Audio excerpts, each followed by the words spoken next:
Ils n'avaient aucune pitié pour moi et ils augmentaient mes doses au fur et à mesure que je refusais de dire que ma fille s'était enfoncé un objet entre les jambes. Je l'ai enregistré d'ailleurs, j'ai des enregistrements de ces gens aussi, faut le savoir. Effectivement, mais que ce soit pour les enfants, que ce soit pour nous-mêmes, nous avons tous et tous des droits, mais aussi des devoirs. Et quelque part, j'en appelle au devoir de vous qui nous écoutez, les valeureuses et valeureux, que vous soyez des magistrates ou des magistrats ou encore des forces de l'ordre. Je suis désolé de venir avec un sujet aussi difficile que ça, mais c'est pourtant la réalité. Il y a une petite fille qui vous attend, mesdames et messieurs les forces de l'ordre, vous qui avez prêté serment de protéger et de servir. Petite fille qui a 4 ans et qui est déflorée à l'âge de 4 ans vaginalement et analement. Je veux dire que vous vous sentiez aussi peu concerné par les drames humains, par cette vie qui est déjà détruite à l'âge de 4 ans. C'est quelque chose d'absolument scandaleux.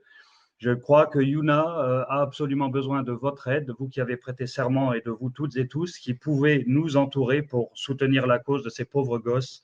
Et nous avons besoin de vous lors de prochaines manifs contre la pédocriminalité. Foutu, maman, ils vont me tuer. Et ma mère, elle entendait le bruit, tout le bazar. Elle a eu très peur, ils ont hurlé, mes parents. Qu'il l'a mise dans sa voiture avec une copine, il lui a attaché les bras, et puis là, j'ai pas le droit de le dire. Et elle nous dit avoir mal au ventre. Puis s'est plaint de ça, et je le montre au médecin. Et donc on appelle encore qui? Ben le docteur rénal. On va le voir. On amène Yuna, et puis là, il examine Yuna. Donc les hématomes ont été aperçus, et il fait un examen entre ses jambes, il s'aperçoit que son hymen est perforé. Comme elle est sous la coupelle de l'ASE, les gens de l'ASE viennent chez moi. Je leur montre juste le certificat, et puis voilà tout ce qui s'ensuit de Yuna. Et j'ai dit, je vais continuer les soins de Yuna, va l'amener à l'hôpital, tout ça. Et au lieu de nous soutenir, de nous aider, ces gens, eh ben, ils sont revenus avec des policiers en force. Et là, ça a été d'une extrême violence. Ils ont enlevé Yuna dans des conditions déplorables. Ils sont arrivés, les policiers, ils ont frappé à la porte. C'est l'équipe de monsieur. Les gens de l'ASE se contredisaient. On avait le certificat, ils disaient qu'on était fous, enfin que le médecin était fou. Enfin, c'était aberrant. Donc, ils sont rentrés en force. Et là, ils m'ont arraché mon enfant parce que moi, j'ai hurlé. Je voulais pas la laisser. J'ai hurlé, j'ai sauvé avec la petite. Et ils m'ont attrapé. Ils ont attrapé la petite. Ils l'ont tirée de mes bras. Ils l'ont tirée de mes bras. Une telle violence qu'ils l'ont cognée sur le meuble.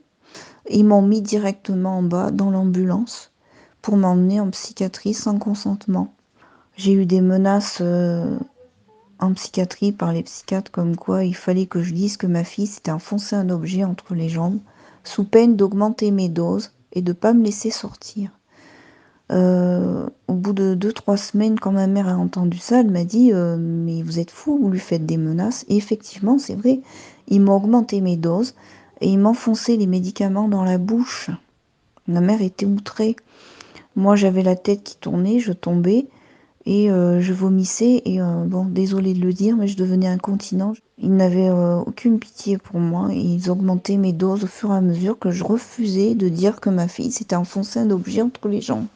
Ma mère a pris des photos de mes coups par les policiers, un hématome énorme dans le dos, des coups au niveau des poignets, tout.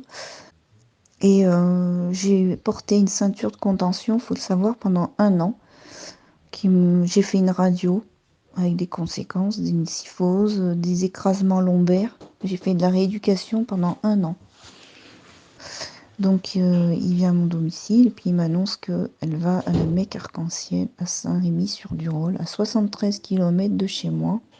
Je reçois des menaces de mort parce que comme j'ai fait un signalement au tribunal, donc ça n'a pas plu à certaines personnes et notamment à monsieur. Ils appellent la veille et puis là, on me demande d'amener 200 000 euros. Enfin, il faut savoir aussi qu'il y a eu 2 tentatives d'homicide sur moi en janvier 2019, après avoir vu la juge en vrai à Linolier le 14 janvier 2019. On a essayé de m'écraser 2 fois, ma mère est témoin. Elle a eu très peur et j'ai eu une main courante pour une tentative d'homicide.